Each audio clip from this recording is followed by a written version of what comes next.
Welcome everyone in this new lecture series of set theory of class 11th mainly. This is the first lecture in the series. I will be discussing about the basics. I assume that you don't know anything about set theory. So let's start with the definition of set theory and what sets are. Okay, so this actually is a new field of mathematics that you will get introduced with in class 11th. In some other boards you must have seen this thing in class 7th or in class 8th also at very elementary level, but in CBSE board you directly get acquainted with this in class 11th directly.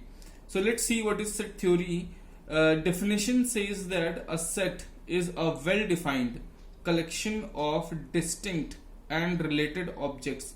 Now I have underlined this statement a few times, that is well defined, what is distinct, and what is related objects. Let's see what do we mean by well defined word.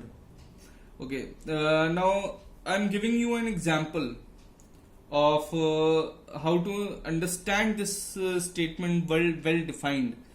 Let's say the best player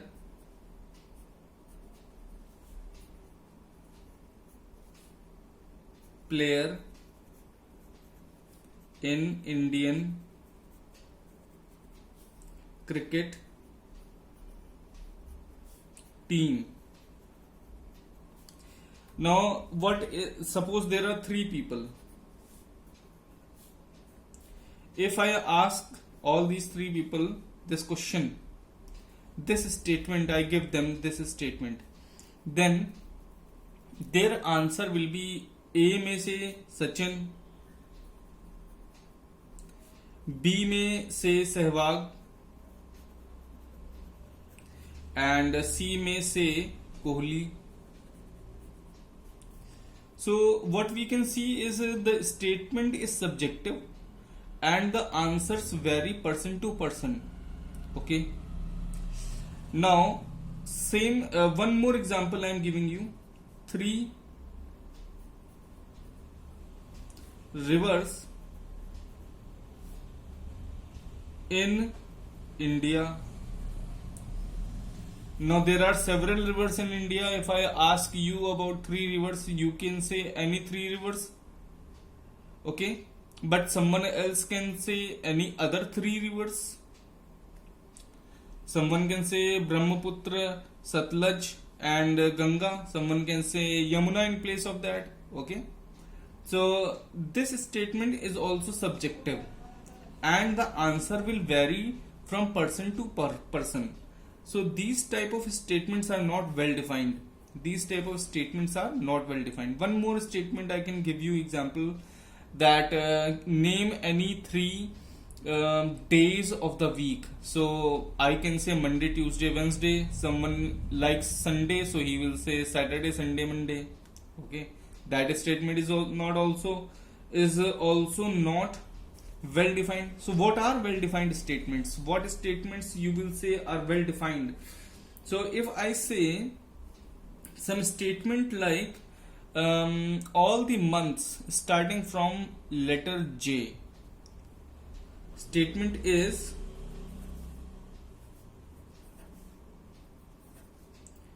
all months starting with letter J. Now if you will go anywhere in the world, in English calendar I am talking about, okay, so if you will go anywhere in the world and you ask this question to 1,000 people or to 10,000 people, they will give you the same answer. This statement is consistent within itself. You will get the same answer from everyone. देखिए, January, June, July, सब लोग यही answer देंगे आपको. इनके अलावा कोई भी आंसर नहीं देगा, कोई और आंसर देगा नहीं आपको. ठीक है, तो ये स्टेटमेंट आपका एक वेल डिफाइंड स्टेटमेंट है. ठीक है, जैसे मैंने एक क्वेश्चन और लिख दिया, मैंने यहाँ पे लिख दिया है, मान लीजिए कि what is smallest prime number.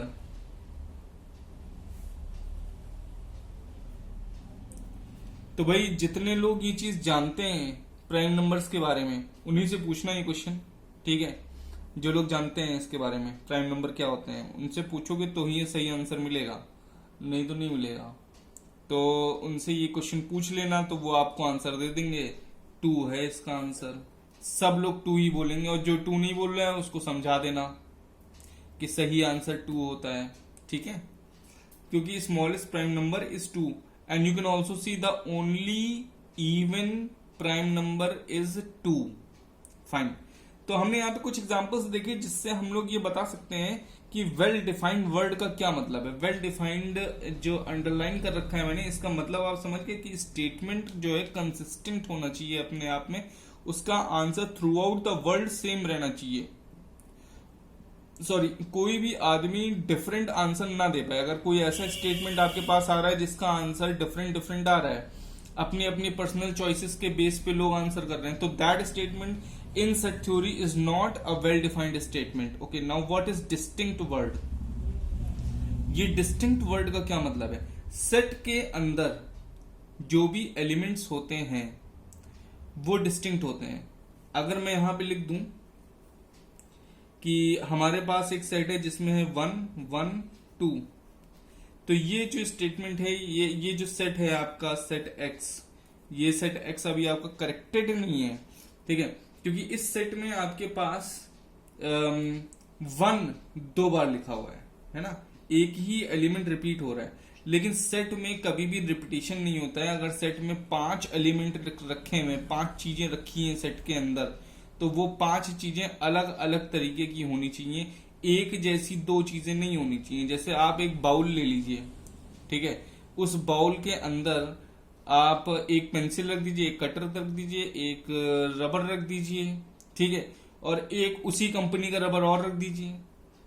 तो 2 एक जैसे आइडेंटिकल रबर अगर आपने रख दिए, या 2 5 रुपी कॉइन रख दीजिए आप, 3 5 रुपी कॉइन रख दीजिए आप, तो वो सेट आपका नहीं बनेगा।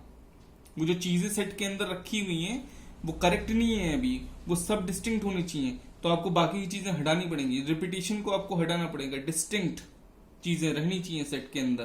तभी हम कहेंगे कि वर्ड जो डिस्टिंक्ट है उसका मतलब यहाँ पे सही होगा, जब आपकी चीजें डिफरेंट होंगी, ठीक है।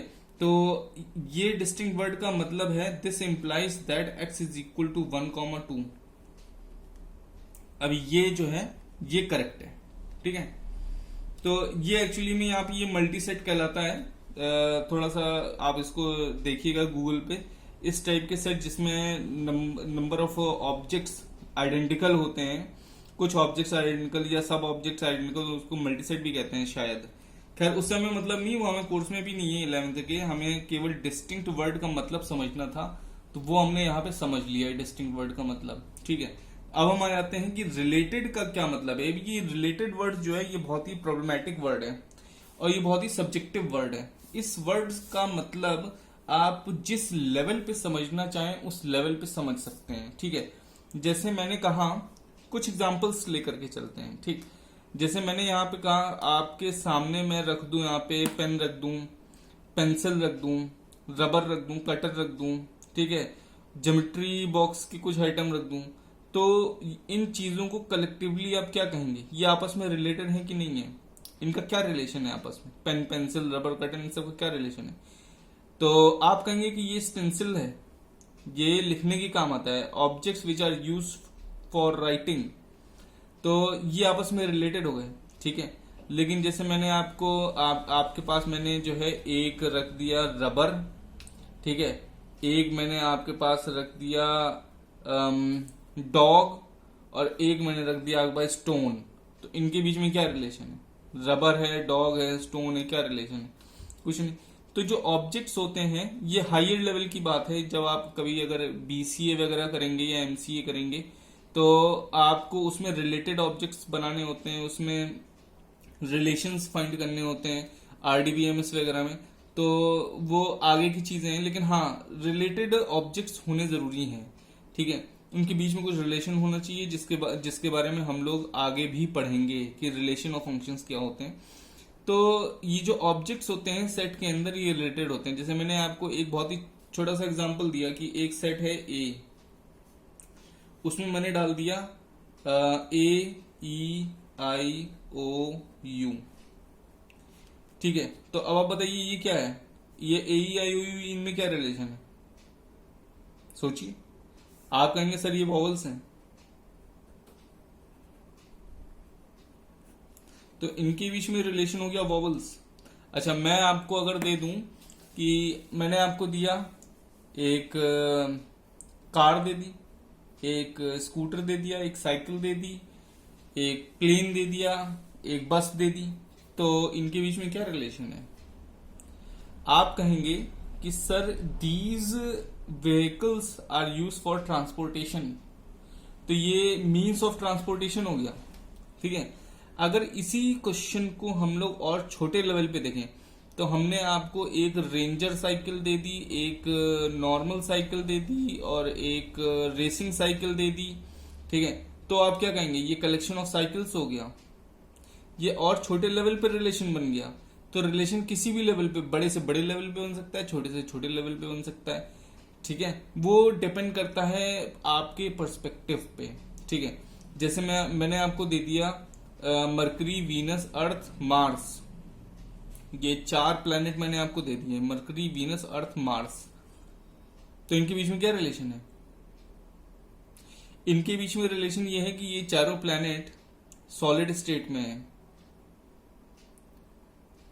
ये चारों प्लैनेट सॉलिड स्टेट में है, तो ये इनके बीच में रिलेशन हो गया। अच्छा, बाकी के planets Jupiter, Saturn, Uranus, Neptune, ये सब गैस जाइंट्स कहलाते हैं, तो ये गैस से बने हुए होते हैं, वो डिफरेंशिएट हो गए। लेकिन अगर मैं आपको ये सातों, ये 8 या 9 जितने भी प्लैनेट्स हैं, प्लूटो को अगर आप इंक्लूड कर रहे हैं, तो आपको अगर ये मैं सारे प्लैनेट्स दे दूं, Mercury, Venus, Earth, Mars, Jupiter, Saturn, Uranus, Neptune, और अगर प्लूटो को भी ले लिया जाए तो वो भी, तो अगर मैं ये सारे प्लैनेट्स दे दूं, तो आप क्या कहेंगे?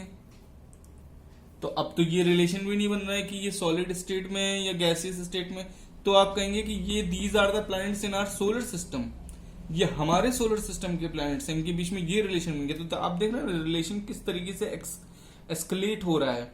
रिलेशन जो है अपने आप को चेंज करता जाता है depending on the situation, depending on the objects that you are taking in the set. तो ये तो बात हो गई रिलेटेड ऑब्जेक्ट्स की, लेकिन एकदम ही अनरिलेटेड चीजें आप ले लेंगे तो वो मैथमेटिक्स में थोड़ा सा दिक्कत करेगा आपको, ठीक है। ये तो बातें जो हम लोग कर रहे हैं ये नॉर्मल बातें कर रहे हैं, लेकिन मैथमेटिक्स में जो है चीजें थोड़ा सा रिलेटेड ऑब्जेक्ट्स की होंगी आगे। तो यहाँ पे हमने डेफिनेशन को ब्रेक करके अच्छे से समझ लिया है कि सेट क्या होता है। सेट एक well defined collection of distinct and related objects होता है। तो इस सेट में इस तरीके की चीजें आ सकती हैं। देखिए अब यहाँ पे ये वेल डिफाइंड भी है, ये A is equal to AEIOU, ये वेल डिफाइंड भी है। क्यों? क्योंकि अगर आप दुनिया में कहीं पे भी जाएंगे और कहेंगे कि इंग्लिश अल्फाबेट में आप वॉवल्स बताइए, तो दुनिया का हर एक इंसान जिसको इंग्लिश आती है वो बताएगा AEIOU, इसके अलावा कुछ नहीं बताएगा। तो ये वेल डिफाइंड हो गया। AEIOU ये सारे लेटर्स डिफरेंट है, इसमें कोई रिपीटेशन हो रहा है, आई 2 बार नहीं आ रहा है, यू 2 बार नहीं आ रहा है, तो ये डिस्टिंक्ट भी हो गए। और ये रिलेटेड भी हैं क्योंकि ये वॉवल्स हैं, इनकी कोई स्पेशल प्लेस है अल्फाबेट में।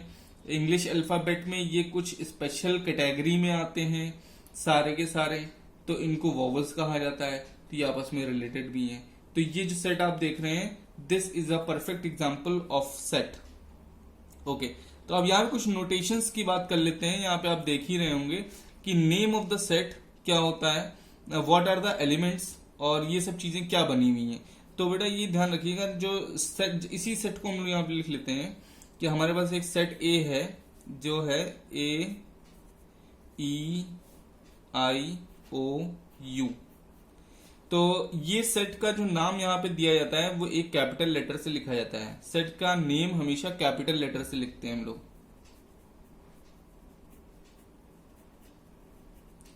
तो name of the set is always denoted by capital letter. Second thing, set को हमेशा हम लोग कर्ली ब्रैकेट्स के अंदर उसके एलिमेंट्स रख के दिखाते हैं। किसी भी सेट की आप बात करेंगे तो आप उस सेट के एलिमेंट्स को एक कर्ली ब्रैकेट, इसको कर्ली ब्रैकेट कहते हैं, तो इसके अंदर आप रख करके दिखाएंगे। ठीक है, इस तरीके से। तो इनके अंदर आपने एलिमेंट्स रख दिए, ठीक है, और इन चीजों को हम लोग एलिमेंट्स कहते हैं। ऑब्जेक्ट्स भी कहते हैं, एलिमेंट्स भी कहते हैं। ये ए, ई, आई, ओ, यू, ये सब क्या हैं? ये सब एलिमेंट्स हैं। ये सब किसके एलिमेंट्स हैं? ये सेट ए के एलिमेंट है। तो अगर आपसे कोई कहे कि हमको ये लिख के दिखाओ कि आई जो है वो ए का एलिमेंट है, ठीक है, तो आप कैसे लिखेंगे? आप लिखेंगे I is element of A. तो इसका क्या मतलब हुआ? आई ए का एलिमेंट है।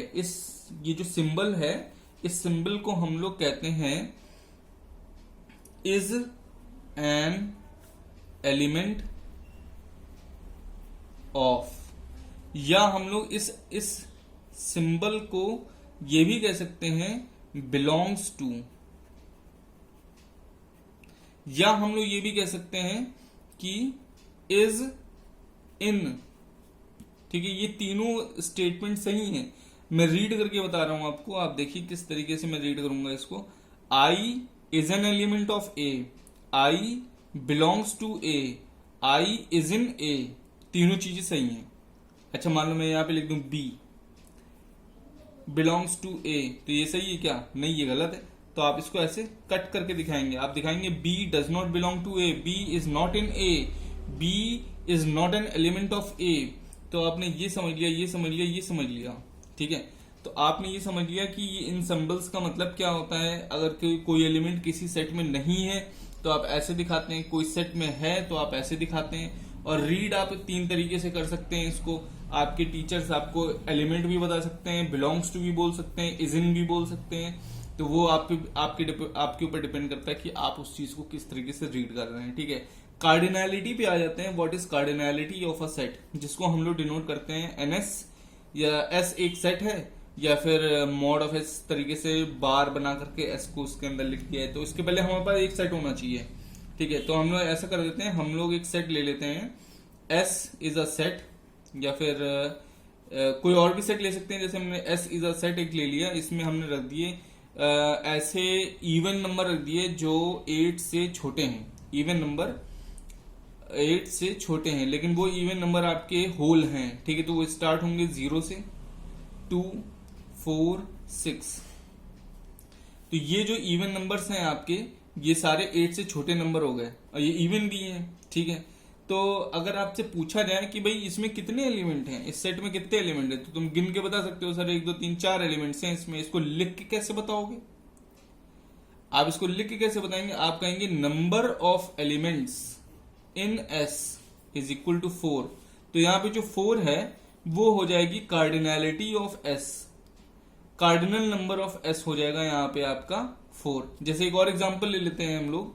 मान लो बी एक सेट है जिसके अंदर हमारे पास वो सारे नंबर हैं जो 15 से छोटे हैं और नेचुरल नंबर्स हैं और वो आपके ऑड हैं।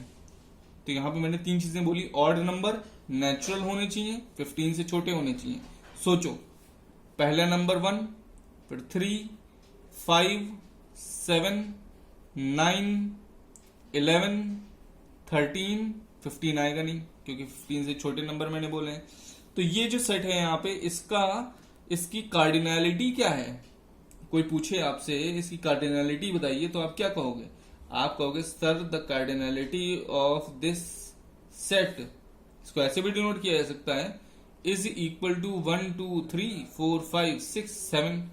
Cardinality is equal to 7। तो इसके 7 एलिमेंट्स हो गए, इस सेट के 7 एलिमेंट्स हो गए। So we will say the cardinality of this set is 7। Cardinality को आप लोग बहुत ज्यादा डिटेल में समझने की जरूरत नहीं है, बस इतना ही है कि आपसे कभी भी पूछा जाए कि किसी सेट की कार्डिनैलिटी क्या है, तो आपको बताना होता है कि उस सेट के अंदर कितने एलिमेंट्स मौजूद हैं। उस सेट के अंदर इनफाइनाइट एलिमेंट्स भी हो सकते हैं, फाइनाइट एलिमेंट्स भी हो सकते हैं, कुछ भी हो सकता है। ठीक है, तो अब हम लोग जो है एक नेक्स्ट लेक्चर में इसके आगे की बात करेंगे। तब तक आप इसमें से इंपॉर्टेंट चीजें नोट कर लीजिए और नेक्स्ट लेक्चर का वेट कीजिए।